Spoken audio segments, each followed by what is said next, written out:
Oh, I don't want to record red one.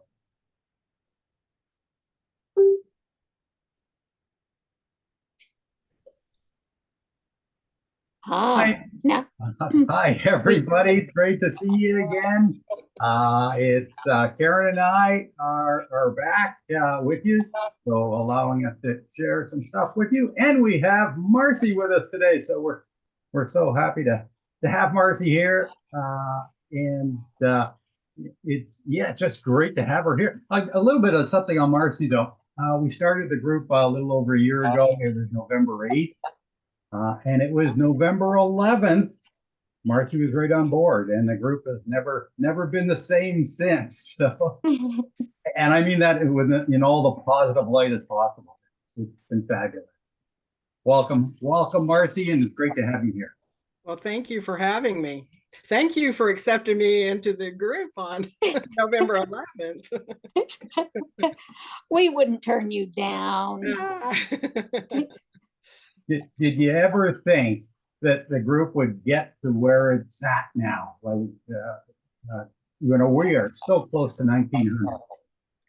I never thought in a million years that there was more than four of us, okay? I mean, and when people just kept coming in, I got so excited, like, oh my gosh, what rocks are they crawling out from under? And it's just amazing to find out that, well, everyone I think thinks that they're alone, and I felt that too.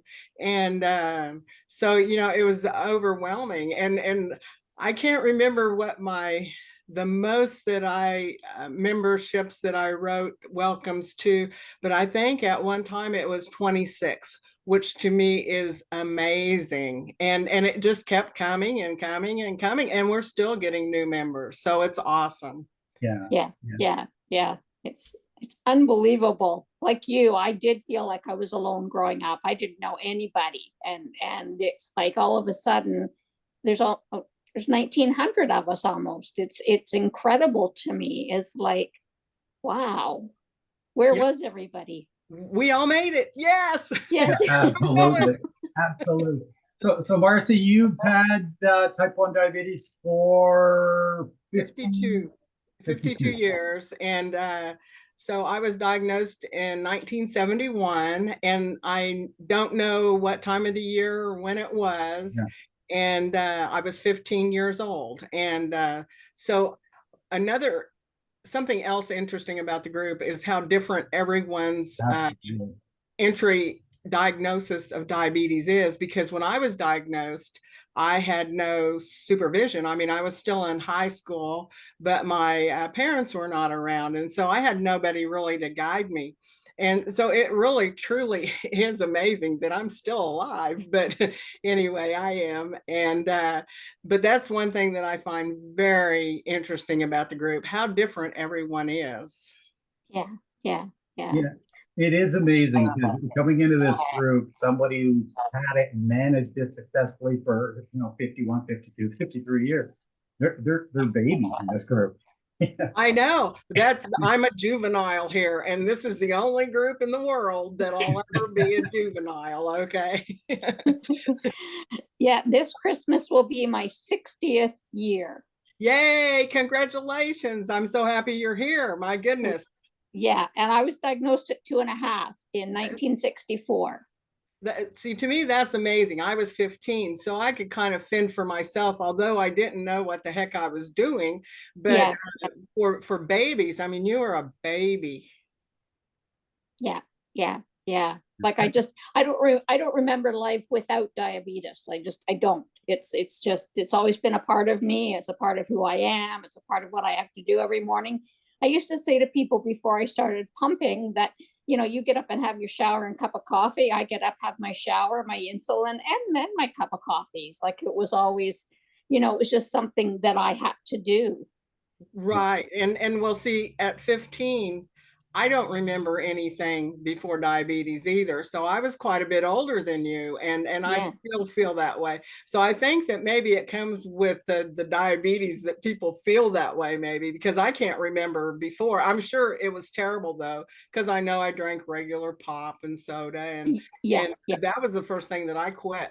I cut that out, and that may have saved my life. I'm not sure. Wow. Wow. Wow. Yeah. That's got to Yeah. be interesting because you're right. We did have some members that were teenagers and so forth when they were diagnosed, and that's a real lifestyle change at that point. And it's got to be much, much tougher for you guys at that point versus the ones that were just they grew into it, period, and that's all that you knew. I'm not sure if that's a true statement. I mean, with me, it really wasn't. I think that it's how you accept the disease. And I started off, it's my disease. It's, it's not going to go anywhere, even though they told me in 5 years there'd be a cure. And I'm going, yeah, right. And I'm still going, yeah, right. Yeah. Yeah. Exactly. And we're still hearing it. Yeah, exactly. Yeah. Like, yeah, we're all still going, yeah, right. Yeah, right. But I think that no matter when you get it, it's a life-changing disease, and it's made my life so much more interesting. I mean, I don't know what I would do with myself if I didn't have it. Although I recently, 6 months ago, I got a new Medtronic 780G pump, and it's getting me pretty close to changing it a lot. So, I mean, where I don't have to worry about it. And that, Oh, to me, wow. that's amazing. I mean, don't take me wrong. I still worry about it and have to do certain things, but I Yeah. mean, I'm very seldom doing finger sticks. I have to put the carbs in, which the Beta Bionics iLet, you don't have to, but I think I would still think carb wise with it because I've done it for so long. But Yeah. it's just made a dramatic change to my life, and I'm Yeah. Yeah. sleeping at night except for when nature calls, so instead of the diabetes pump. But Yeah. Yeah. Yeah. it's Yeah. all good. Yeah. Yeah. We had one of those aha moments this past week. So Karen's on the Omnipod, Right. and we got up early one morning to change her Omnipod, and it was a ha-ha moment because this is the first time in a long time we got up early in the morning to do anything with a diabetes. And years ago, it was every morning. There was a production, the insulin, the long-term shot, and everything on the edge of the bed to give herself a shot. So it was the first time we had to do that in such a long time, and just technology allows that. It's I just know. a much easier lifestyle. Yeah. That is an amazing thing. And but what, last year I think I got the Medtronic 770G, and so that's the step down from the 780G. And so I got the 780G, and I think it was September of this year. I can't remember, but anyway, there was such a major change between the two, and they were so similar. I just downloaded software into the 770, and it became a 780. And of course, anytime you change any of your diabetes management, there's a learning period. And yeah, it slapped me around a couple times. It got my attention because I was used to doing big boluses, and these were like 0.225 bolus, and 0.125, and I'm going, what the heck? And but they work, and it took me a while to figure that out. So, but it's made life so much easier because I allowed it to, I guess. Yeah. Yeah.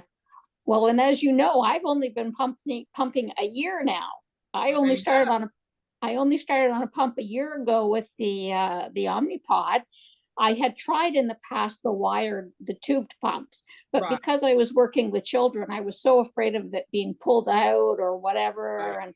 and so I just never found it, comfortable working with young children. So yeah, the difference for me has been amazing. It's been Yeah. amazing. So And I know that a lot of the people in our group do MDI, and I'm friends with John Vickers that lives in Tennessee. We went to visit him in Tennessee when we were traveling last year, and he's MDI, and he's very, very sight impaired and lives alone, homebound, and nobody lives with him. And I'm thinking, oh my gosh, he works so hard to keep his stuff where it's supposed to be, and he does an exceptional job, but he has a chemist background, and so he's very, very intelligent. And he and I talk daily almost, and it's like, okay, so we have the intelligent one and the not so intelligent one, but we get along, you know. I guess it's just one of those deals. But I'm glad you got on the pump and it's working for you. Yeah. Took me a while. It was a struggle at first because I'd end up with these huge like mosquito bite things from the cannula in my leg or wherever I put it. It was like my body, it took my body a while to get used to the cannula and removing that every 3 days and stuff. But now I don't seem to get those sort of mosquito bite bumps. I get just a little hole, but it heals within a day or two. So it's not like a week-long bruise that I'm waiting for it to settle down. So right. So you're getting used to them. Your body is not rejecting them, right? Yeah. That foreign object kind of alone. Yeah, that foreign object going into me every 3 days. It's Right. like, what are you doing now? Exactly. So you mentioned Marcy about doing a little bit of traveling, and that's been one of the neat things since becoming graciously and helping to administer this group as well. You've done some traveling. You've met some of the members in our group, and that's one of the fascinating things about the group. These meetups, that's taking it to a whole different level. To be able to sit across a table one-on-one with somebody, you can see their face and feel those emotions as well. It really is amazing. It was amazing. Of course, I've lived in Kansas all my life and haven't traveled a whole lot. And so when Larry came into my life, Larry's your husband. Yes, we're able to travel a bit, not a lot, because you know he still works. So we were able to travel to Detroit, and we went and stayed with his sister, and we met Tracy, who I called Stacy, and of course she gave me a ration of some crap, and I don't know how to pronounce her last name, but it's a really long last name. And her husband, he had cochlear implants, which was really cool because Larry is very, very hard of hearing. And there was Lori and gosh, I can't remember everybody. I know Greg, and it was just really cool. We went to the Detroit River Walk, and of course, Larry remembered the Detroit River Walk when it was polluted and stinky, and which it was not. It was an excellent time to meet everybody. And then we went to see Don Pettit in London, Ontario. I'd never been across the border, so that was new. And then we met you guys in Toronto, and Mary Beth and Marianne. I'm terrible. Marianne, sorry. Yeah, Marianne Blair. Yeah. And it was just amazing. And so I'm doing new and different things, although I'm 67 years of age, you know. I still, one of those pictures that came out from the restaurant with all the stained glass, the color of the stained glass in that restaurant, just beautiful. It was beautiful. And I met Christina in Niagara Falls. Okay, yeah. And they had a dome. It was in a casino though. So, but they had a beautiful dome there, and here I'm trying to take pictures of the dome and everybody. But anyway, yeah, no, it has just been amazing. Seriously amazing. I never imagined doing anything as I'm doing now. Yeah, or me either. I mean, I have made more friends through this group than I had. I used to say I don't have any friends. I have more doctors than friends, but now I have now my friend count is going up because I've met so many wonderful people through this group. It's just been so inspiring and so enlightening, and I just love all the people that I've met. It's just been so awesome. Right. It has been really awesome meeting them, and even in the group and stuff. I mean, just reading stories, and it's like, oh my gosh, you know, I thought I had it bad, right? You know? Exactly. Any recent stories, any recent posts that kind of get you? I'll tell you, there's one that just, it got me, and I posted it just recently. It was the one they call us elders, and I'm reading it, and it's about growing up in the 40s and the 50s and the 60s and all the things you go through. And it wasn't a type 1 post, except after every sentence I read as we're going through these decades, simply add in, because you guys had to manage type 1. You guys had to manage your diabetes. Everybody else didn't. Everybody else was just going through it. You guys went through it plus, Exactly. and you successfully got through it, and you're still going through. I'm still amazed. You and me both. I will be forever amazed. and I think that's something else with this group is you notice that everybody has a great attitude. I mean, some people are a little iffy sometimes, but everybody means well. And to me, the attitude is the kicker. I'm happy to awaken every morning just because, oh my gosh, I'm going to get another day. It may not be a great day, but it's going to be another day. Exactly. Yeah. I'm just so grateful for everything. I mean, it's just, I had no idea. I mean, I wasn't given an age that I would die at. I was just told that my organs would age faster because of the diabetes. I guess if I was smart enough, I would have assumed that that meant I was going to die sooner, but I didn't make the connection. They gave you the politically correct date of death, right? Without the date. Well, they told me 40 years. At 40 years, and if I had kids, it would be less than 40 years. And so I don't know that anybody that puts a date on your death realizes what an impact that puts on your life. I mean, that year, my 40th year, I was driving back and forth from El Dorado, Kansas to Wichita, Kansas on the Highway 254, which was like suicide alley, fatality alley. And so when towards the end of the year, when I realized that the diabetes wasn't going to get me, I'm really looking at those intersections and stuff, because that was the year that I was going to die. And after that, I made it. I'm good. I'm going as far as I can. And when it happens, it happens. I mean, I don't know. It's just kind of an odd deal. Yeah. Well, and I was told I would never have children. I said, oh, no. You don't tell someone who loves children as much as I do. I'm probably more comfortable in a room full of children than I am a room full of adults, unless I know the adults, but like around new people, I can be very quiet. But put me in a room full of children and that's my space. But so when you tell me I can't have children, it's like, oh, no. Well, let's see. We had one. We were able to have one, and he's an awesome son and love him to death. But I was told to stop at one. So I thought, okay, well, you told me I couldn't. I'd had one. We'll stop. Right. Well, they told me not to have children either, or two, and I had three.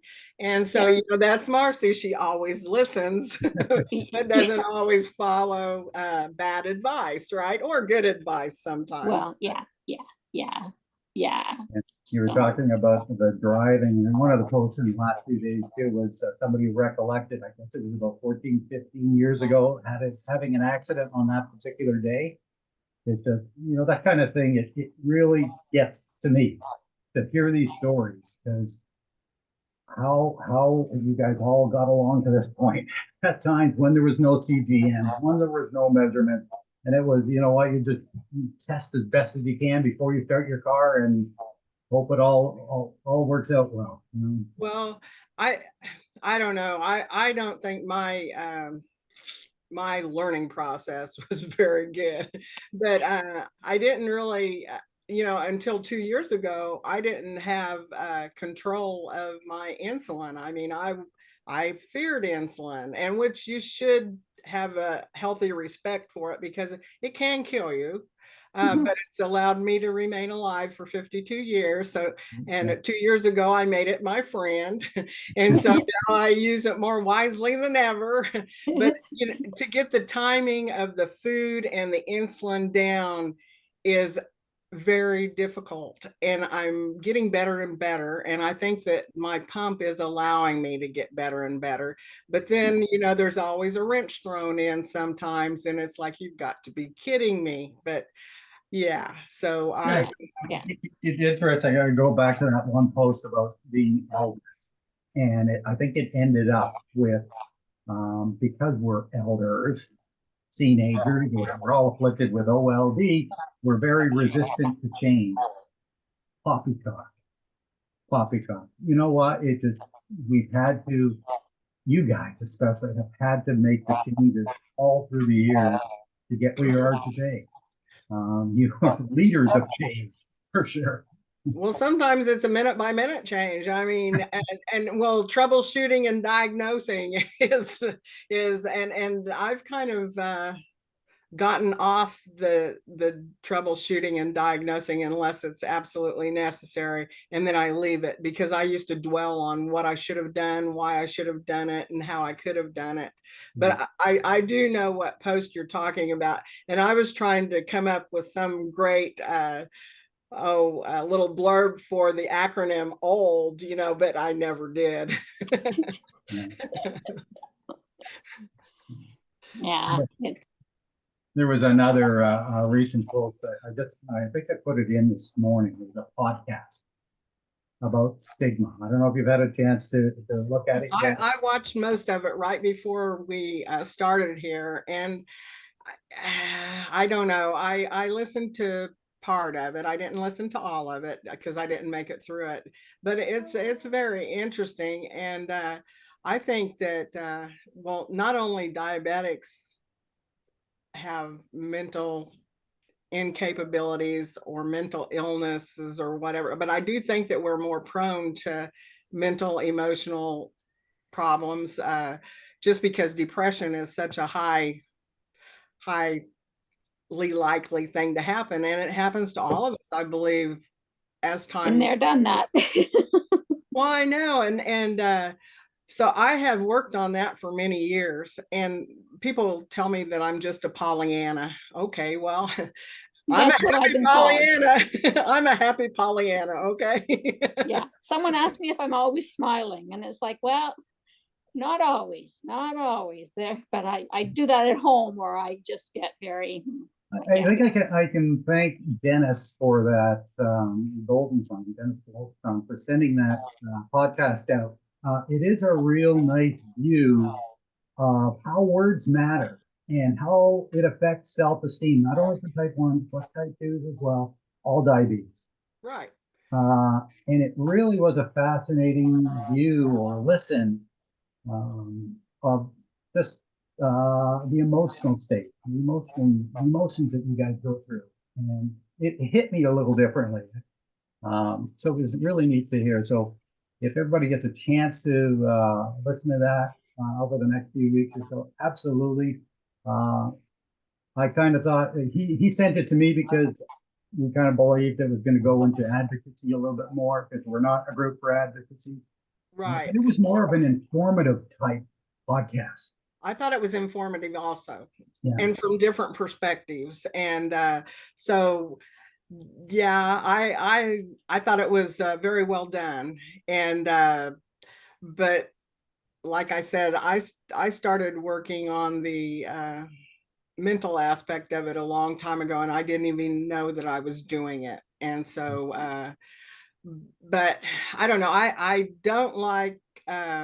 There's a lot of things I don't like. But there's a lot of things that I do like. One of the things is nothing really bothers me a whole lot unless somebody's being bullied, and I don't like the bullying part of anything, and I'll jump right in feet first on that. But I don't know that stigma. When I heard the word stigma, it didn't really have that much of an impact on me, because I've not ever really cared. I'm very open about my diabetes. That's one of the first things that I tell people. And, if they don't want to be around a diabetic, No problem, because that's just kind of my take on it. But I know that a lot of people from other Facebook groups and stuff, they get really riled up. And to me, I try to reduce the stress level. But it's interesting. Yeah, and she talked about one of the girl from Australia actually had talked about it in that very clearly. And some people are really sensitive to it, and maybe they've been subjected in some way to being called a diabetic negatively or bullying somehow. Right. It really is to each their own and so forth. Right. I don't think that I've ever been, or maybe I just didn't take it that way. I don't know. Sometimes I don't get things correctly. It's funny because I even find the word stigma negative. Like I find that a negative word. I think it's negative too. That's why it didn't really, yeah. But anyway, it's not a word. It's not a word I would use or think about in my vocabulary. I don't think I've ever thought of stigmas and stuff like that. And whether you call me a diabetic or a person with diabetes, it doesn't matter. I have diabetes and I'm a diabetic, so I'm one and the same. So it's we'll see. And I always take that as I have accepted it as mine. Yeah. It's with me. Yeah. It's my companion. I can't get rid of it. We've been together our whole life. That's right. I just keep feeding it, What are you going to do? You're going to feed it. And then you're going to do insulin to counteract the feed. But anyway, I have a different perspective than probably anybody in the world. So no, it's all good. No, I think you'd be surprised. There's a lot that are totally on board.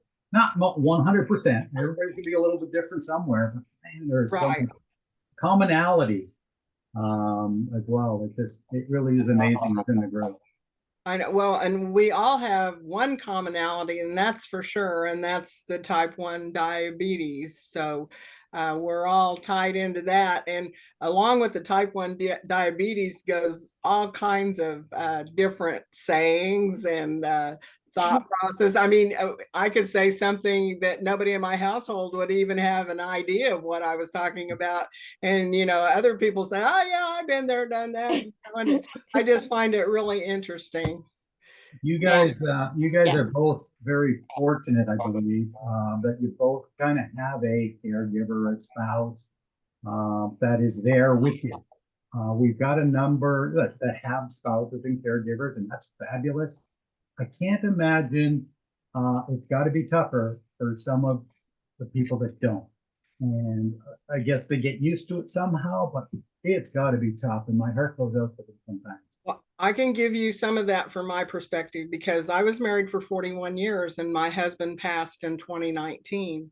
And he had nothing to do with my diabetes, nothing. And I mean, he called 911 for me twice, but that was about the size of it. And so I had no idea. I had no idea that it was important to have help. And then Larry came along, and I know how much more different it makes it because I can talk to him about it and we can discuss it and we can laugh about it or, whatever. Larry's involved. Larry is involved. Yeah. And so I have a view of both worlds, but those that are by themselves are at much greater risk. I mean, but it could happen to anybody at any time.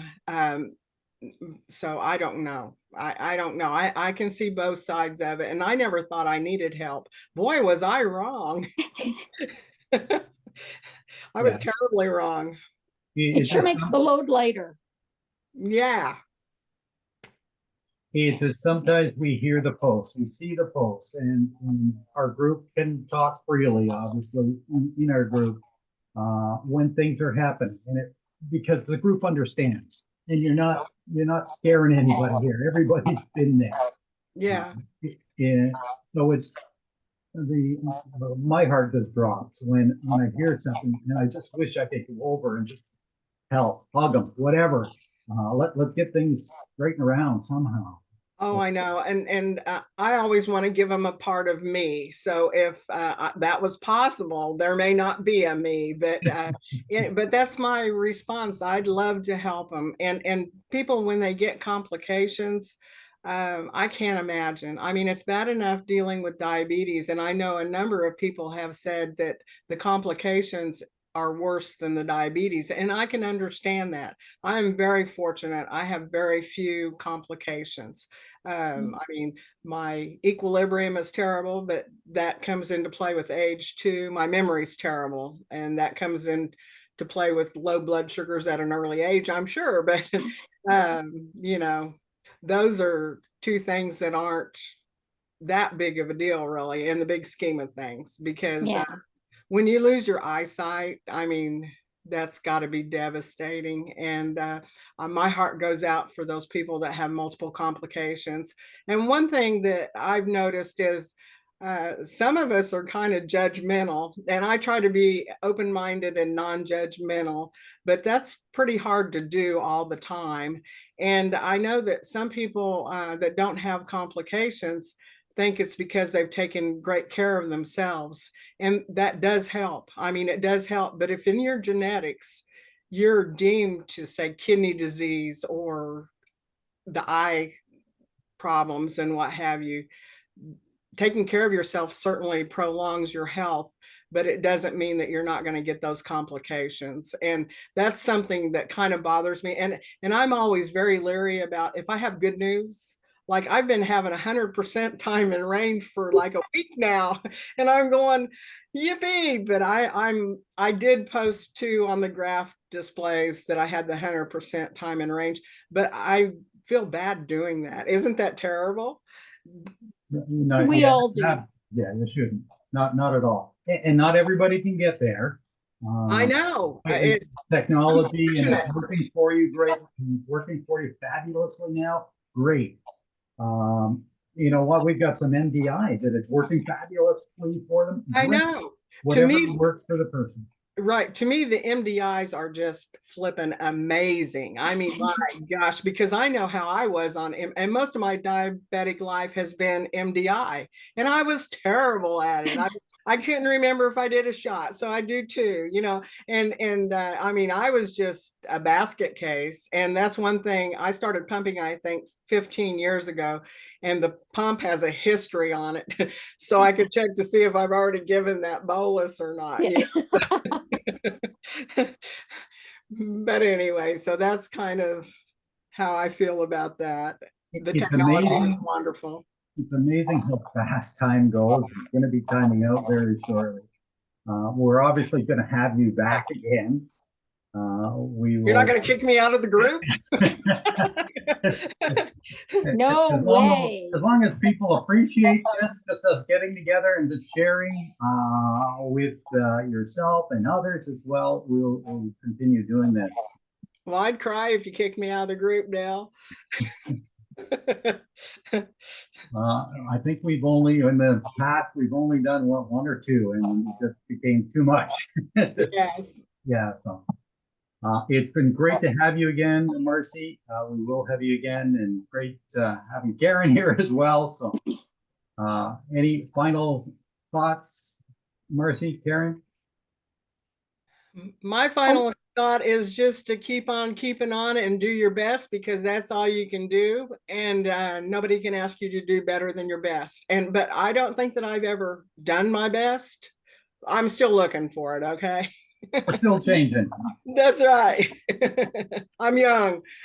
Yes. And I think you're the most wonderful person, Marcy. I love you to death. I'm so glad you joined our group so quickly, and you've been such a great addition to this whole organization or this group. And I love when we get together. So Well, keep on keeping on. That's right. Keep on keeping on. And I love you too, Karen. And I love Dell too. Well said, ladies. Have a All right. wonderful day. And thanks for allowing us to share. And thank you. All right. Bye for now. Bye-bye. Bye.